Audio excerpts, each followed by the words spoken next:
Arati Students Alliance says more and more students are graduating burdened with crippling student loans. Naman Khan has more. $25,000 and counting. That's the average amount a new university graduate owes to the bank.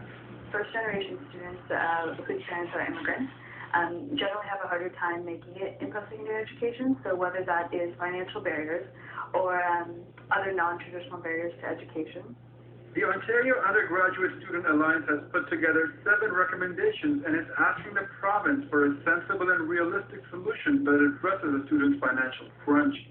Here are 2 examples of how OUSA says the system currently traps students. I go to McMaster and the average tuition is about $4,500.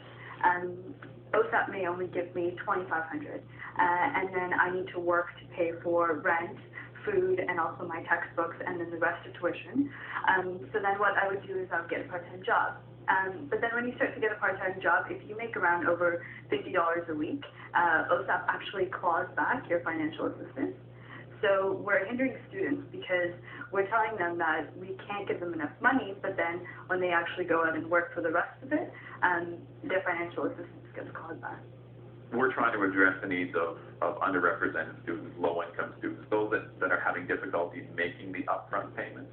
And essentially the tax credits are benefiting those that can make those upfront payments. And it's difficult for people often to make those payments, but it's a reward for those that manage to pay.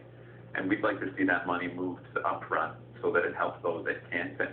The Ontario Undergraduate Student Alliance would also like to see a real 6-month grace period set up. They say for now, while graduates don't have to start paying back their loans for at least 6 months, interest as high as 8 to 11% starts accruing the day their studies end. They're also appealing to the federal government not to cut the $350 million Millennium Scholarship Fund that they say has helped thousands of students. It is up for renewal in 2009. For OMNI News, I'm Naman Khan. Well, your senses probably already warned you about